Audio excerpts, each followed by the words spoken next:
Yes, it's John G. Sutton here. Thank you very much for watching Tales from the Jail.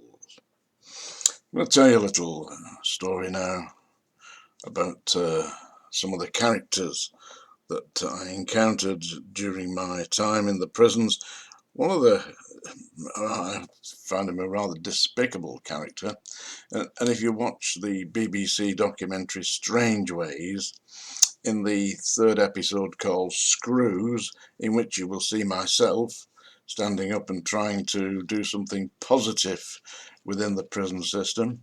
That's get a properly representative trade union going, because all they had was the POA, which was run by management for management, and it was in fact management. I don't know if it still is, but it certainly was way back then. Anyway, if you watch that documentary, as I say, in section 3, Screws, you'll see the governor, Norman Brown, and the number 1 chief officer, I believe his name was Rawlinson, yeah, and they're standing together in the office, plotting my demise. They're going through the rule books, deciding what they're going to charge me with. Seriously, they definitely were a bunch of bastards. Hey, and Rawlinson's in the POA. Seriously, the Prison Officers Association, the trade union for prison officers, and there he is with the governor plotting how they're going to charge me under some offence in the rule book. Seriously. Anyway, I'll tell you a little bit about this guy Rawlinson. He developed some kind of tooth infection, yeah, and he had to have, and I was a hospital officer at the time, and he had to have an injection of I don't know, some form of penicillin or something like that. So he came to see the doctor in the main hospital wing where I was working, and the doctor prescribed him this injection that he had to be given, and of course it had to be administered by one of the hospital staff, and they gave me the job. Seriously. So I had to inject it in the upper outer right quadrant of his buttocks. So they got him into the treatment room, threw the syringe up with the medication in it, yeah, and because he had to remove his trousers and his underpants. And the strangest thing is, this is God's honest truth, when he dropped his trolleys, when he whipped his shreddies down, yeah, there were the 3, I can remember it quite distinctly, 3 of the biggest, filthiest skid marks you've ever seen. I nearly pissed myself laughing. I gave him the jab. Pitifully, it wasn't a sedative, yeah, but upper outer quadrant straight into his buttock, and that was it. I never mentioned it to him. I never said, "Have you seen the state of your shreddies?" Yeah, that was Rawlinson. Yeah, seriously. The other things I want to talk about is the way that the Home Office promoted staff, the prison department promoted staff.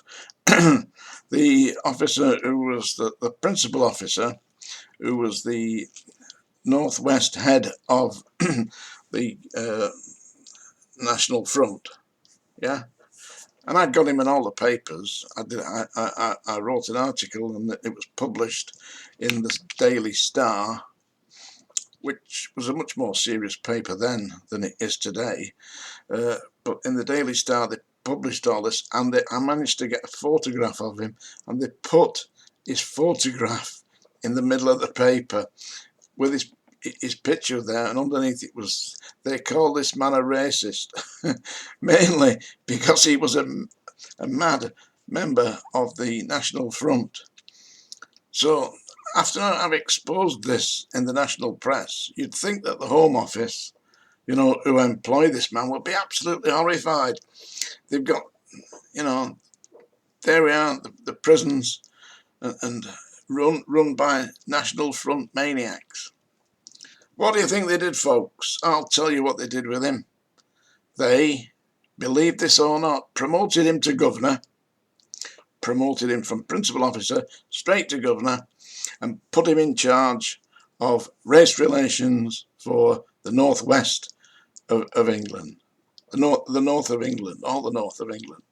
He was the head of race relations, member of the National Front. Not only just a member of the National Front, he was the elected leader of the Northwest National Front, and in charge for race relations for all Home Office establishments in the north of England.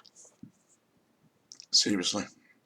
And I don't usually mention names, but I will mention his name just so you can check on it if you don't believe me, because there are people here. Listen, I don't make these things up. You know, I'm not inventing this. This is the truth as I remember it. Yeah. I don't have any notes. Yeah. And his name was Brian Baldwin. Yeah. Let's look him up. And a lot of you have said they see strange things in my room. So as a special treat today, I'm going to let you have a quick look around what I laughingly call my office. My wife calls it the Black Museum. You can have a look, yeah? Don't tell anybody. There we go. Oh, that's a model of me there. See my old E-type Jag there, yeah? And a snake. And that's supposed to be me. I don't know who did that. Yeah. That's Bernie Eccleston's love child. A piranha. Oh, yeah. But you got Frankenstein there. A fox. A golden plover. An old clock. Yeah. Another mad fox. Hey, look at that. Looks a bit nasty, doesn't it? I'll see you in my dreams, eh?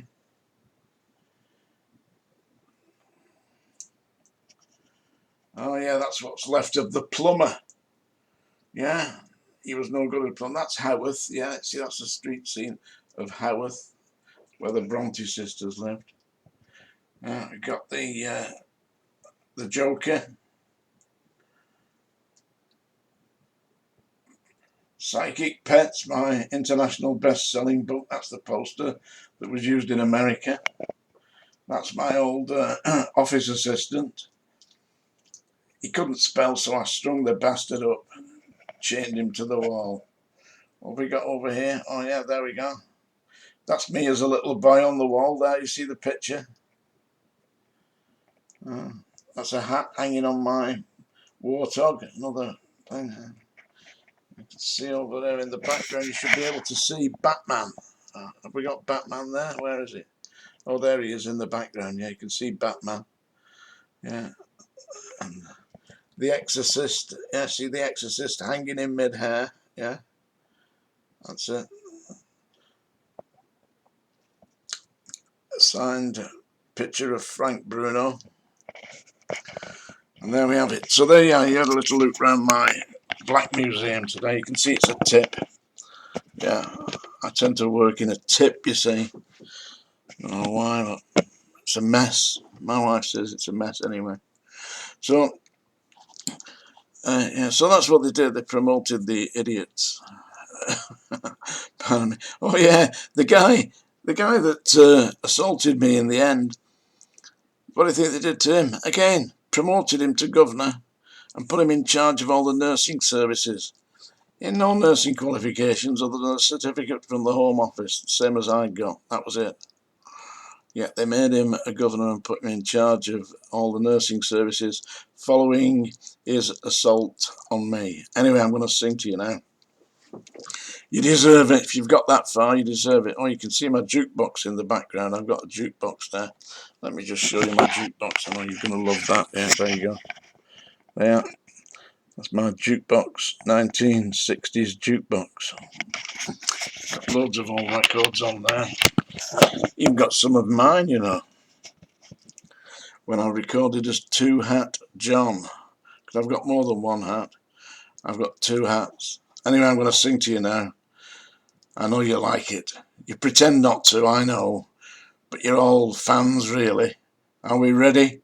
Are you sitting comfortably? Good. Then I shall begin. I'm going to sing a song today that I particularly like. Many people have recorded it. Frank Sinatra, Nat King Cole. But my favourite version is by Willie Nelson. And this is Autumn Leaves. The falling leaves drift by my window. The autumn leaves of red and gold. I see your lips, the summer kisses, the sunburned hands I used to hold. Since you went away, the days grow long, and soon I'll hear old winter's song. But I miss you most of all, my darling, when autumn leaves start to fall. Since you went away, the days grow long, and soon I'll hear old winter's song. But I miss you most of all, my darling, when autumn leaves start to fall. Did I kill it? Thanks for watching Tales from the Jails. Hope you've subscribed. It's all down there, I believe. We'll no doubt maybe see you soon.